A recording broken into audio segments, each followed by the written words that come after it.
அச்சசிலுவாடையாட்டினாலே எங்கள் சத்துவம் எங்களை சித்தல்லும் எங்கள் சரிசா பிதா சுதன் பரிசுத்த ஆவியின் பேராலே ஆமென்.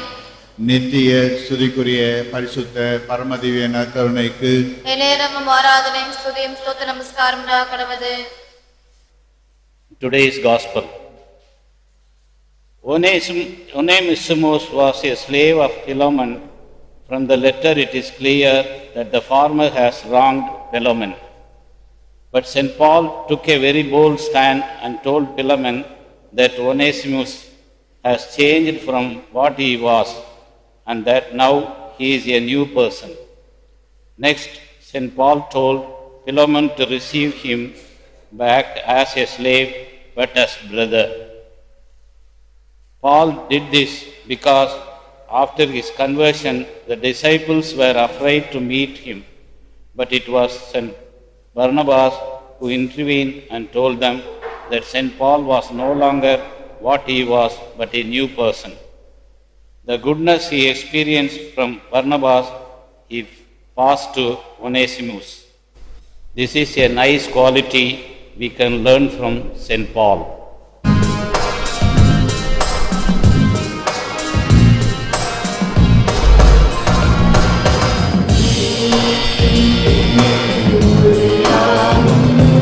என் பாதைக்கு விலகாகும்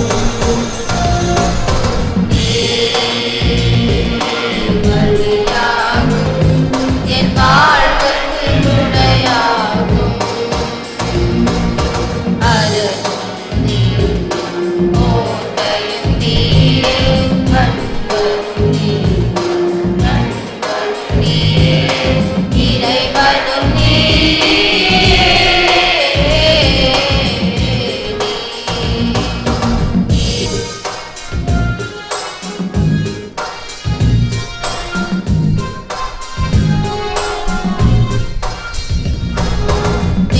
வரும் நாளில் அமைதி வரும், உம் நீதியும் அருளும் சுமந்து வரும்.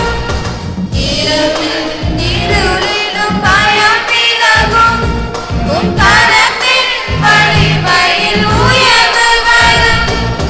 காலும் இடறி வீழ்வதில்லை, தாழ்வடும் சுமையால் சாய்வதில்லை. என் ஆற்றலும் வலிமையும் நீயாக, என் ஆற்றலும் வலிமையும் நீயாக. ஒளியாகும், என் பாதைக்கு விளக்காகும். வழியாகும், என் வாழ்வுக்கு துணையாகும்.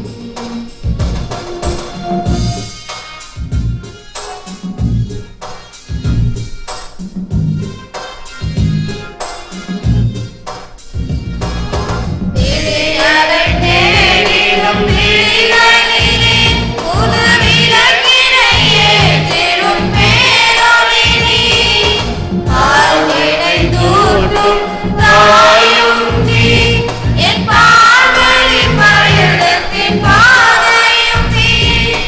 அருள்மிகு நடத்திடும் நாயகம் நீ, அகமனம் அமர்ந்திருந்த ஆழ்பவன் நீ. என் மீட்பரும் நேசரும் நீயாகும், என் மீட்பரும் நேசரும் நீயாகும்.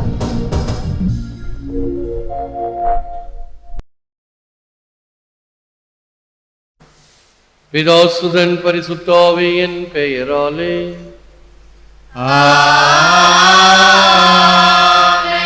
ஆண்டவர் உங்களோடு இருப்பாராக. உம்மோடும் இருப்பாராக.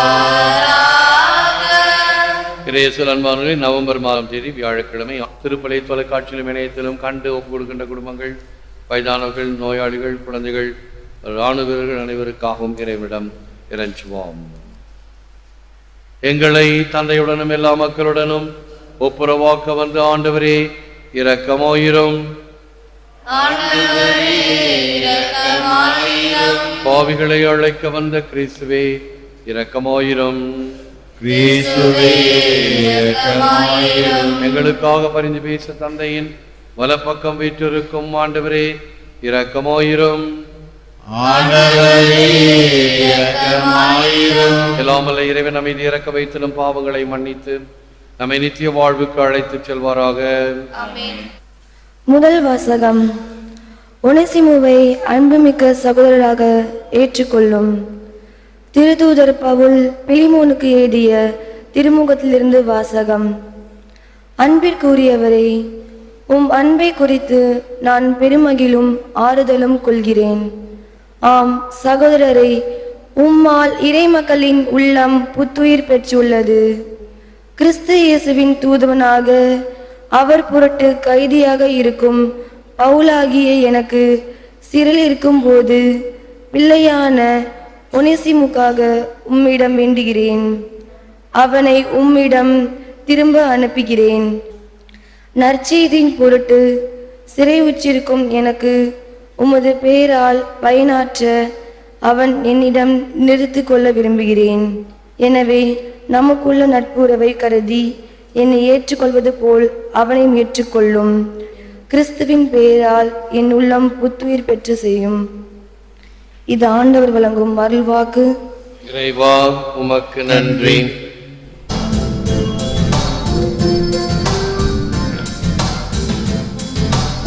ஆண்டவர் ஒடுக்கப்பட்டோருக்கான நீதியை நிலைநாட்டுகிறார். பசித்திருப்போருக்கு உணவளிக்கிறார். சிறைப்பட்டோருக்கு விடுதலை அளிக்கிறார். ஆண்டவர் பார்வையற்றோரின் கண்களை திறக்கின்றார். தாழ்த்தப்பட்டோரை உயர்த்துகின்றார். நீதிமான்களிடம் அன்பு கொண்டுள்ளார். ஆண்டவர் அயல் நாட்டினரை பாதுகாக்கின்றார். அனாதை பிள்ளைகளையும் கைப்பெண்களையும் ஆதரிக்கின்றார். ஆனால் பொல்லாரின் வழிமுறைகளை கவிழ்த்து விடுகின்றார். சீயோனே, உன் கடவுள் என்றென்றும் எல்லா தலைமுறைகளுக்கும் ஆட்சி செய்வார்.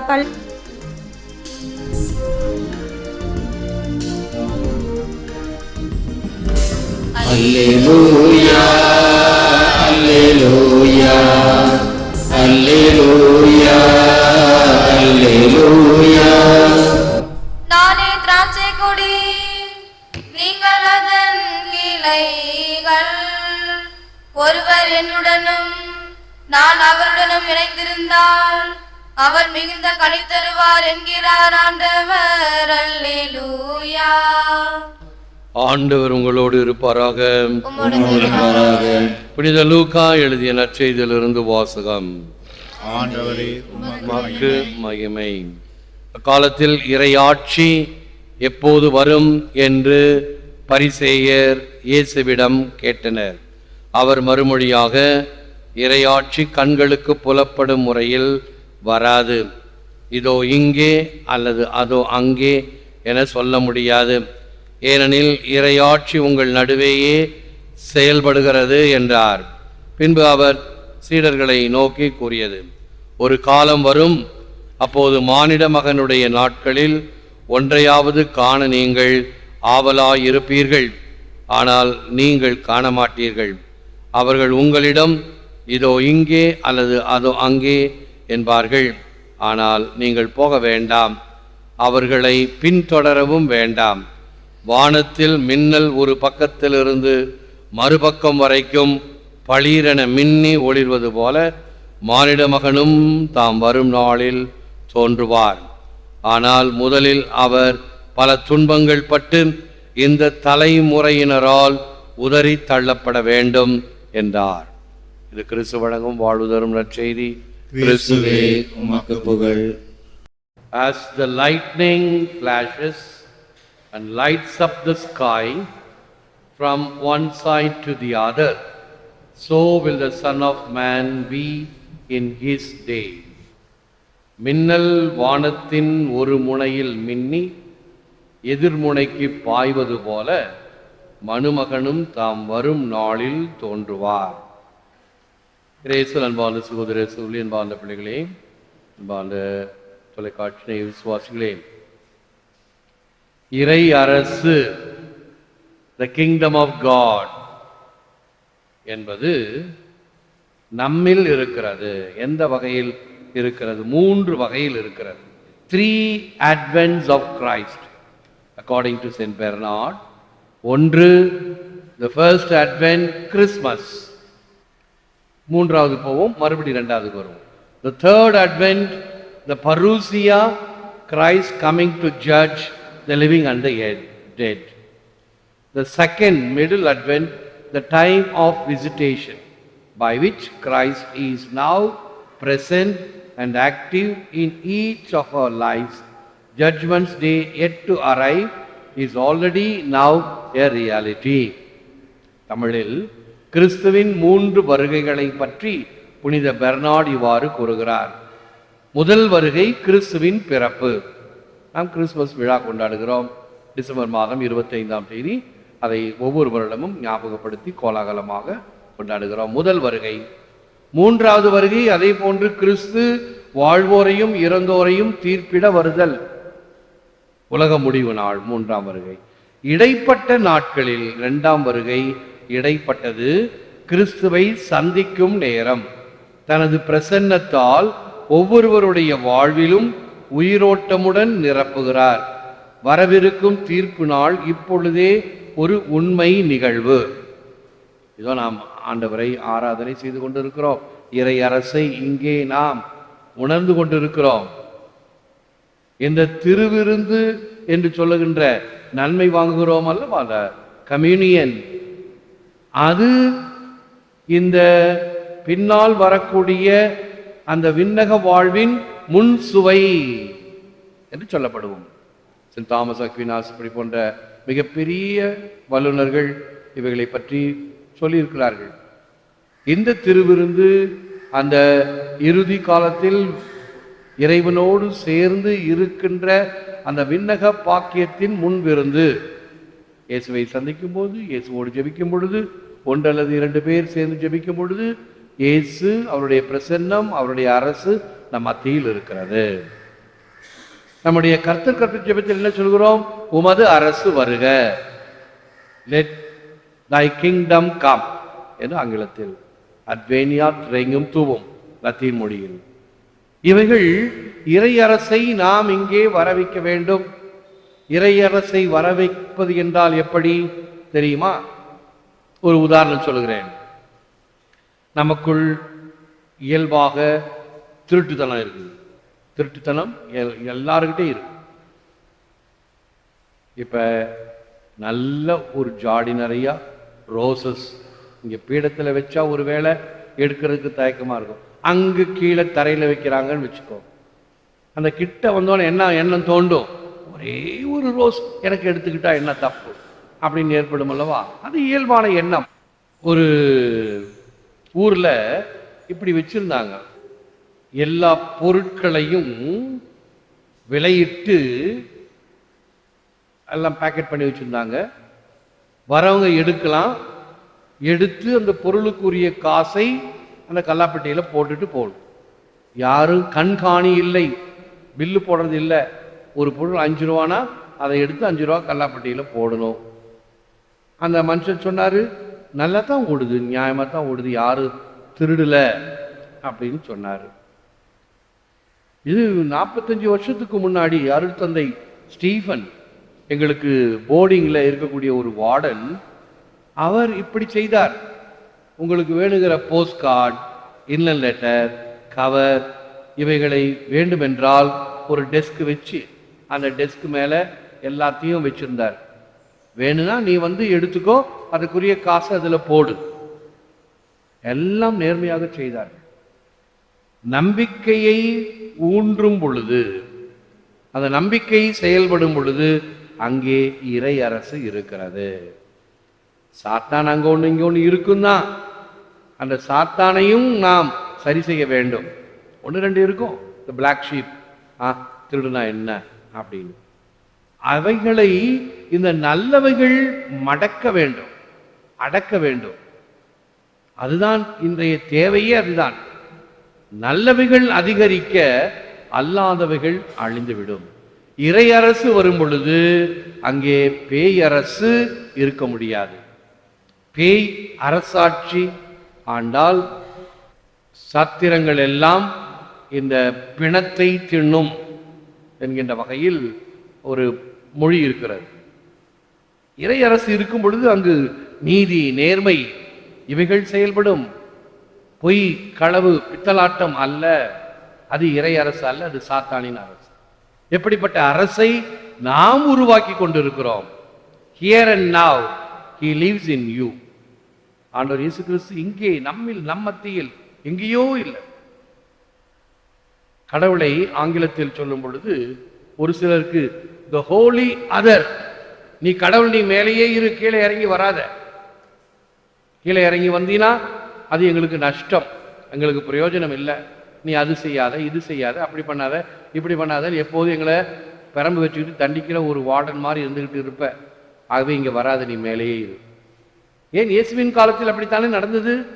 இந்த சமாரியாவுக்கு போகும் பொழுது 2000 பன்றிகள் இறந்து விட்டன. இயேசுவே, நீ வராத அப்பா, எங்க ஊருக்கு வராத. நீ வரும் பொழுதே 2000 பண்ணி செத்து போச்சு. நீ உள்ள வந்தா என்னென்ன சாவுமோ தெரியல. நீ வந்தா எங்களுக்கு நஷ்டம், நீ தேவையில்லை. உங்களுடைய அரியாங்குப்பத்தில் ஒரு சிலருக்கு அப்படித்தான். இந்த ஃபாதர்னால எங்களுக்கு பிரயோஜனம் இல்லை, ஆகவே நீங்க வேண்டாம். பிரயோஜனம் என்ன? எங்களுக்கு ஏதாவது அனுகூலமா இருக்கணும், ஆதாயமா இருக்கணும். இல்லையே, ஆகவே நீ வேண்டாம். அதுக்கு இதுக்கு என்ன வித்தியாசம்? ஒன்றும் வித்தியாசம் இல்லை. சாத்தான் ராஜ்யம். இறையரசு என்றால் நீதி, நேர்மை, துலாக்கோல் போல இருக்க வேண்டியது. இங்கே இப்போது அவர் உன்னில் வாழ்கிறார். அப்படி வாழும் பொழுது நீ இறைவனுக்கு ஏற்புடையவனாக இருக்க வேண்டும். ஒருவன் எனக்கு அன்பு செய்தால் என் வார்த்தையை கேட்பான், என் தந்தையும் அவன் மேல் அன்பு கூறுவார், நாங்களும் அவனிடம் வந்து அவனோடு குடிகொள்வோம். அருளப்பர் 14:23. பைபிளுக்கு அடுத்து அதிகமாக படிக்கப்படக்கூடிய ஒரு புத்தகம் த இமிடேஷன் ஆஃப் கிரைஸ்ட் என்ற புத்தகம். கிறிஸ்துவின் அனுசாரம் என்று பழைய தமிழ், கிறிஸ்து வழி வாழ்வு என்று புதிய தமிழ். பைபிளிலிருந்து எடுத்து சாராக நமக்கு கொடுக்கிறது மாதிரி த இமிடேஷன் ஆஃப் கிரைஸ்ட். அதிலிருந்து வார்த்தைகளை பாருங்கள். Put all your trust in God, let him be your fear and him your love. He will answer for you and do that good thing that is best for you. எல்லா நம்பிக்கையும் ஆண்டவரிடம் சமர்ப்பி. ஆண்டவரே உமக்கு எல்லா வகையான அன்பும் அவர் எல்லா வகையான பதிலுமாக இருக்கிறார். அந்த நல்லதை நீ செய், மிக சிறந்ததை உன்னிடம் இருப்பதை கடவுளுக்கு கொடு. நிலையான நகர் நமக்கு இங்கு இல்லை, வரப்போகும் நகரையே நாடி செல்கிறோம். எபிரேயருக்கு எழுதப்பட்ட திருமுகம் 13:14. நிலையான நகர் என்பது வானக எருசலேம், எங்கே இருக்கக்கூடியவர்கள் இவைகள் எல்லாம் கடந்து போகும். இதை நாம் கடந்து போக வேண்டும். Church is a pilgrim now on earth.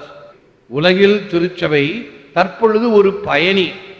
இங்கிருந்து நாம் பயணித்துக் கொண்டிருக்கிறோம், பயணம் செய்து கொண்டிருக்கிறோம். இங்கேயே இருக்க போவது கிடையாது. எல்லோரும் ஒரு நாள் இறைவனை சென்று அடைய வேண்டும். எனவே தகைய பின்னிலையில் இறைவனை பார்த்து ஜெபிப்போம், முழந்தால் இருப்போம். Lord Jesus, may your kingdom come and may your will be done on earth as it is in heaven. Be the ruler of my heart and the master of my life, that I may always live in the freedom of your love and truth. இருக்கிறவர் என்றே உம் பெயரை சொன்ன இறைவனே, இந்த ஒரு நாளில், இந்த ஒரு நேரம், இயேசுவே, நான் தாழ்மையாய் வேண்டுவது இதுவே. அன்றன்று செய்ய வேண்டியதை அன்றன்றே செய்து முடிக்க இன்றே உம் ஆற்றலை ஈந்திடுவீர். நேற்று என்பது காற்றில் கரைந்தது, நாளை என்பது எனக்கு இல்லாமல் போகலாம். ஆற்றலுடன் அந்தந்த நாளை அன்றன்றே வாழ அருள் புரிக இயேசுவே, இனியவரே, என் நண்பரே. ஆமென். நன்றி. விசுவாச ஆழத்தை தாரும், நம்பிக்கையின் உறுதிப்பாட்டை தாரும், இறையன்பையும் பிறரன்பையும் மிளரக்கூடிய வாழ்வை தந்தரலும். ஏற்று வரமருளும் இறைவா, காக்கும் கரங்களினால். ஆமென். ஆமென்.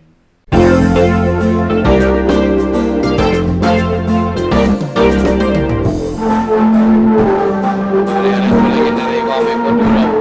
எழுவதற்கு பொருட்களாக இருந்த அப்பத்தை மனித